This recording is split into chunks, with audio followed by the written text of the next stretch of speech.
Assalamualaikum warahmatullahi wabarakatuh. Hari ini kami dari kelompok 9 akan membahas tentang analisis dan optimasi distribusi produk multi cabang menggunakan sistem persamaan linear dan matriks pada Google.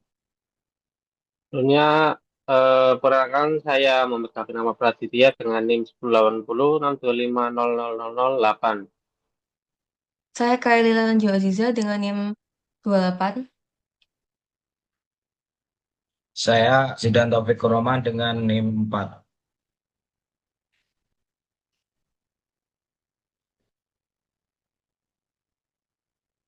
Di latar belakang ini, pada proyek ini kami membahas penerapan sistem persamaan linear dan matriks untuk menyelesaikan permasalahan distribusi produk. Distribusi produk merupakan salah satu aspek penting dalam kegiatan operasional perusahaan. Perusahaan harus menentukan jumlah produk yang dikirim ke setiap cabang agar permintaan terpenuhi tanpa menyebabkan kelebihan stok maupun pemborosan biaya distribusi. Permasalahan tersebut dapat dimodelkan menggunakan sistem persamaan linear dan dipresentasikan dalam bentuk matriks sehingga dapat dianalisis secara matematis. Oleh karena itu, kami menggunakan studi kasus distribusi air mineral ke 3 cabang perusahaan dan mengimplementasikan penyesuaiannya menggunakan Python pada Google Colab.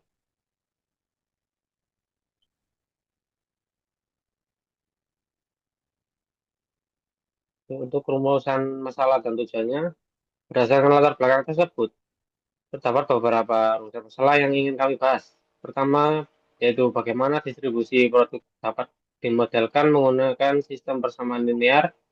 Yang kedua, ada bagaimana model tersebut dipresentasikan ke dalam bentuk matriks. Yang ketiga, bagaimana memperoleh solusi menggunakan Python. Dan yang terakhir, bagaimana meminimalkan biaya distribusi menggunakan metode optimasi. Adapun tujuan dari proyek ini adalah membangun model matematis distribusi produk, menyelesaikannya menggunakan matriks, serta mengoptimalkan biaya distribusi agar lebih efisien.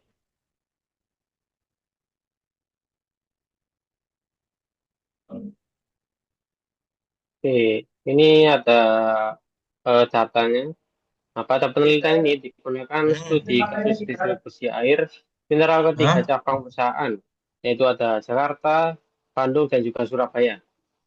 Cabang Jakarta memiliki permintaan sebesar 150 karton dengan kapasitas maksimum 200 karton dan biaya distribusi sebesar 5.000 per kartonnya. Lalu cabang Bandung memiliki permintaan 120 karton dengan kapasitas 180 dan biaya 8.000 per kartonnya. Lalu di Surabaya memiliki permintaan 100 karton dengan kapasitas 150 dan biaya distribusi 12.000 per kartonnya. Total produksi yang tersedia adalah 400 karton, serta terdapat stok aman masing-masing cabang yang digunakan sebagai buffer persediaan.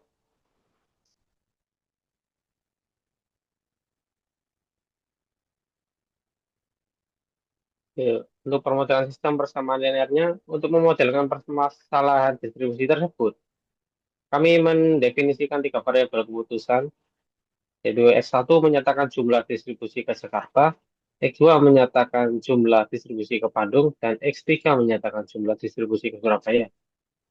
Berdasarkan data yang tersedia, diperoleh 3 persamaan linear yang menggambarkan hubungan distribusi antar cabang. Persamaan pertama menunjukkan bahwa total distribusi ke seluruh cabang harus sama dengan total produksi, yaitu 400 karton. Sedangkan persamaan kedua dan ketiga digunakan sebagai batasan tambahan yang mempresentasikan hubungan distribusi antar cabang. Tema inilah nantinya akan dibentuk representasi matriks dan diselesaikan menggunakan Python pada Google Colab-nya.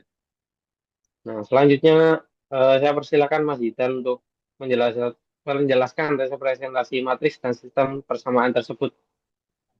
Terima kasih. Eh, Merepresentasi matriksnya setelah sistem persamaan linear berhasil. Langkah berikutnya adalah mengubahnya ke dalam secara matematis ditulis sebagai matriks A dan X merupakan vektor variabel keputusan dan B merupakan vektor konstanta. Dengan representasi matriks ini, penyelesaian sistem persamaan dapat dilakukan menggunakan metode metode aljabar linear maupun bantuan perangkat lunak seperti Python. Setelah model matriks terbentuk, tahap berikutnya adalah implementasi dan penyelesaian menggunakan Google Colab yang akan dijelaskan oleh Kai. Jadi implementasi Python pada Google Colab.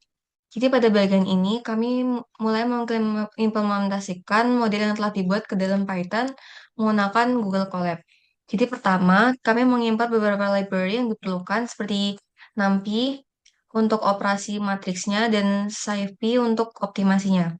Selanjutnya, sistem persamaan linear direpresentasikan dalam bentuk matriks koefisien A dan vektor konstanta B sesuai model yang telah dibentuk sebelumnya.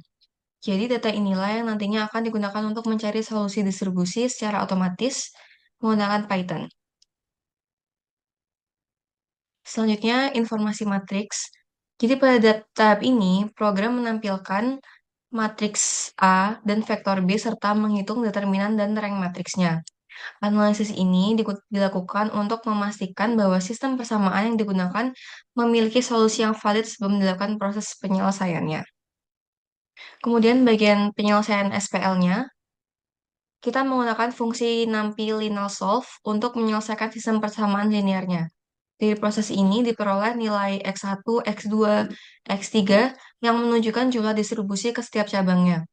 Program juga menghitung total distribusi untuk memastikan hasilnya sesuai dengan kapasitas produksi yang telah ditentukan. Kemudian verifikasi solusi. Jadi setelah mendapatkan nilai X-nya, kita cek memakai np dalam kurung A, X.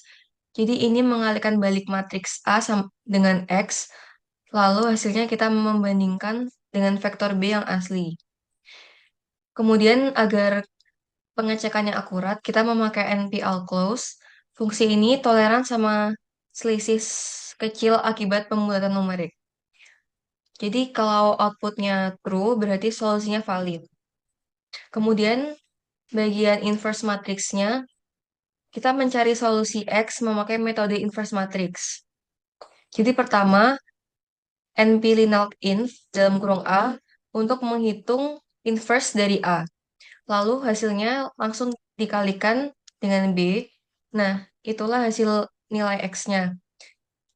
Jadi secara matematis di inverse matrix ini sama aja seperti X sama dengan A pangkat min 1B. Nah, kemudian bagian visualisasi. Jadi bagian visualisasi ini kita hasilnya memakai grafik.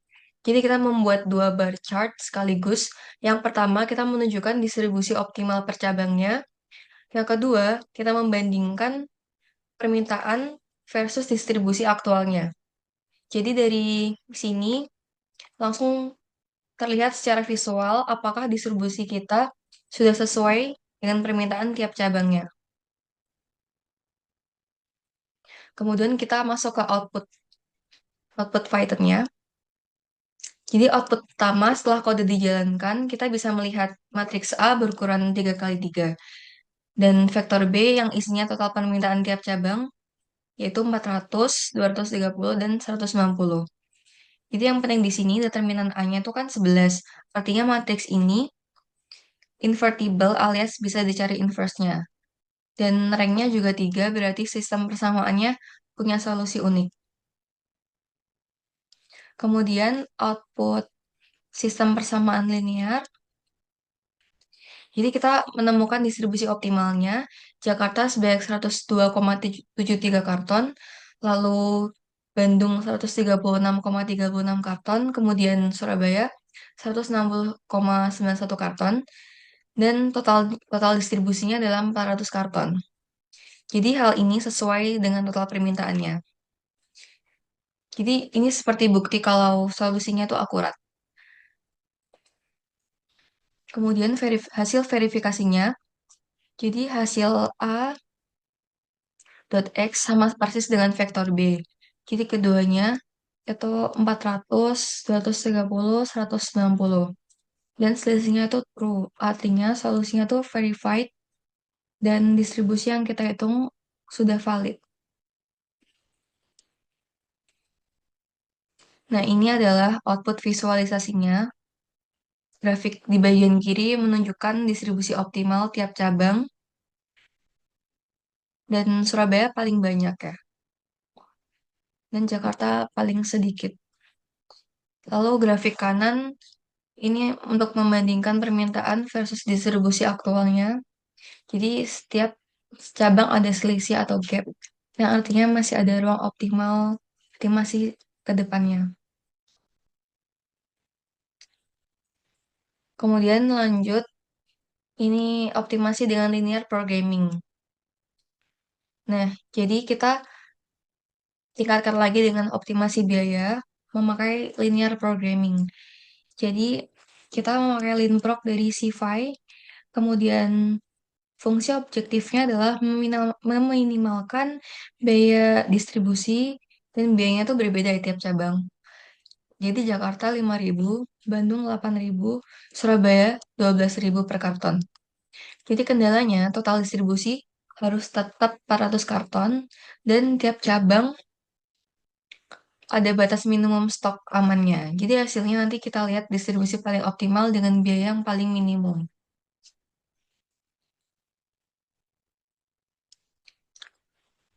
Nah, ini hasil output dari optimasi linear programmingnya.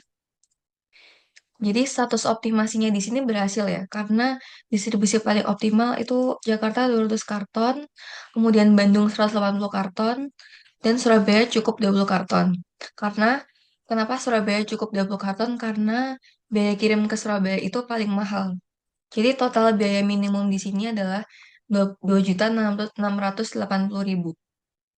Nah, ini bedanya dengan solusi yang sebelumnya. Kalau tadi kan kita cari yang solusi akuratnya. Sekarang kita cari yang solusi paling hematnya. Selanjutnya, Zidan. Oke, untuk hasil solusi matriksnya, Jakarta dapat 102,73 karton dan Bandung 136,36 dan Surabaya 160,91. Total keseluruhan pas 400 karton. Jadi semua permintaan terpenuhi, menariknya Jakarta dan Bandung masih punya buffer stok, artinya ada cadangan kalau sewaktu-waktu permintaan naik mendadak.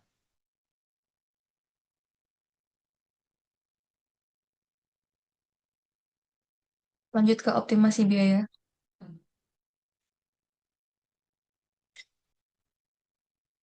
Eh, untuk hasil optimasi biaya, selain mencari solusi distribusi, kami juga melakukan optimasi biaya menggunakan metode linear programming.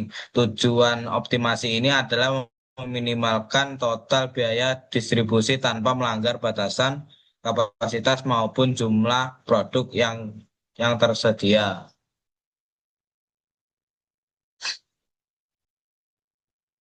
Dari hasil optimasi diperoleh alokasi distribusi sebanyak 200 karton ke Jakarta dan 100 karton ke Bandung dan 20 karton ke Surabaya. Hasil tersebut menunjukkan bahwa distribusi lebih banyak dialokasikan ke cabang dengan biaya pengiriman yang lebih rendah. Dengan strategi tersebut diperoleh total biaya distribusi minimum sebesar 2.680.000.